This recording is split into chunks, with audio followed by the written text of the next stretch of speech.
welcome back to my channel. You see that title and thumbnail, so come on in, grab a seat, and let's get started. So Peach McIntyre dropped another video and she was complaining about that husband yet again, and I'm just like, same shit, different toilet. So she was basically saying that she's in debt and, you know, she's trying to work her ass off to pay off this debt as she should. But she said that man don't want to work. All he want to do is gamble. But one thing I can say, I respect her for being real and transparent because, you know, there's a lot of women in her shoes, and that's why I think other people also respect her. Like, whether people agree with, you know, her spreading her business online or not, there's a lot of people that actually are going through these situations. And you know how sometimes you just need somebody to advocate for you because you don't want to tell your motherfucking business. So you like, you know what, I'm gonna watch somebody else that's going through the same shit that I'm going through, and you know, possibly they can give me courage to, you know, make better decisions in the future. They can give me courage to leave, you know, whatever. So you know, I think that's why she's, you know, somebody that people really like admire. She said that her only barrier is childcare. She says that basically him and the kids sleep all day. Meanwhile, I would get a full whatever amount of hours worth of sleep, him and our kids. And I don't get any sleep. And then they'll sleep like all morning. So they're going to be up later at night. So at nighttime when I'm ready to go to bed, they're up. And every night, once Wood done watching them every night, he leaves. It's kind of common for a lot of women to take on, you know, the kids and the household, and, you know, the husband usually for the most part takes care of like the bills and outside of the home. And then you have some situations where the woman is taking care of the kids and the household, but she's also taking care of the finances, and then her man is just there, like literally just there. And I feel like this is that situation. Like, he doesn't want to help with the kids, she said. That is a selfish ass man. And, you know, she said she was willing to be the provider, and, you know, all she needed him to do was watch the kids. And I'm just like, sir, you got to be the dumbest motherfucker I know for a woman to sit here and say that she'll work. Like, even if you're going to be lazy and you don't want to go out and work and do nothing, at least watch your kids, the kids that you made. Like she said, those are not nobody else's kids. So it's not like you came into situation where this woman already has 7 kids and you like, I ain't watching no motherfucking kids. Them is not my kids. No, those are your kids. So what's the problem? So she said last year for his birthday, she gave him $50,000 in cash. But basically, she's spoiling that man. And I'm just like, why do you think he's going to change now? He ain't doing shit, but he still got access to thousands of dollars in Gucci. Why would he change? I wouldn't change either. Shit. If I was a lazy ass person and somebody was giving me thousands of dollars and somebody was just literally funding my whole life, giving me money to go gamble, I got mad kids and I only take care of them for maybe an hour or so because the rest of the day I'm just sleeping. Yeah, why would I change? I feel like in situations like this, you know, you have to open your eyes and pay attention. If somebody's showing you who they are, you got to believe them. Don't sit here and try to, you know, hope and wish and pray, because you're going to stress yourself the fuck out. But, you know, R. Kelly did say when a woman is fed up, it ain't nothing you could do about it. And I feel like she is, you know, getting to that point. Sometimes it takes certain people a little longer than others, okay? It's been some years. I don't know how to escape this. I don't know how to escape my relationship. I know I'm not trapped. Words have power. I know I'm not trapped, but I have to like stop being double-minded. I need to truly decide, do I want to stay in this marriage? Does this marriage serve me? Does this marriage fulfill me? Or if I just need to let this man go, if I just need to pack my kids up and just leave because he won't.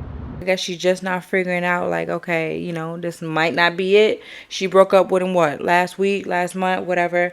So I think, you know, she's at that phase where she's like, you know what, I'm really just, I'm through.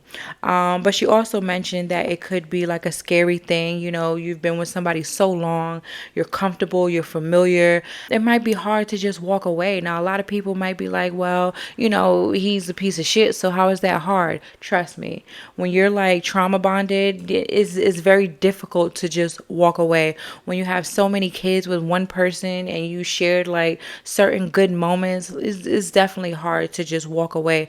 From the outside looking in, yeah, motherfucker, we would have been gone. But you know, that's her man. So you know, I can definitely understand why it's taking her so long to like just let go. And I feel like money like really don't excuse you from struggling. Now, a lot of people feel like money is, going to make shit better, but it's like, no, money ultimately, if you already got some issues, is going to make the shit worse. Like, if you don't go to counseling, if you don't have like a real talk with yourself and, there's no real growth, then all that money is just going to make shit worse. And that has happened to a lot of people. But one thing I found interesting is the fact that she asked herself if her marriage still serves her a purpose. And I'm just like, ma'am, like, why are we still asking ourselves these questions? You know it don't. You're constantly crying. You're constantly stressed out. Like she said, she's always hollering and fussing and cussing at these kids. And he sleep or he gone.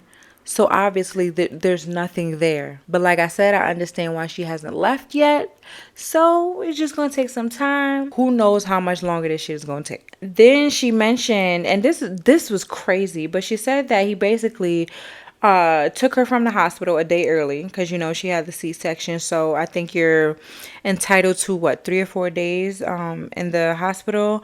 But she said that he came and took her out a day early. And then when they got home, she had to get to cooking and cleaning because his ass left. And that would have been the last motherfucking straw for me. I just gave C-section at that.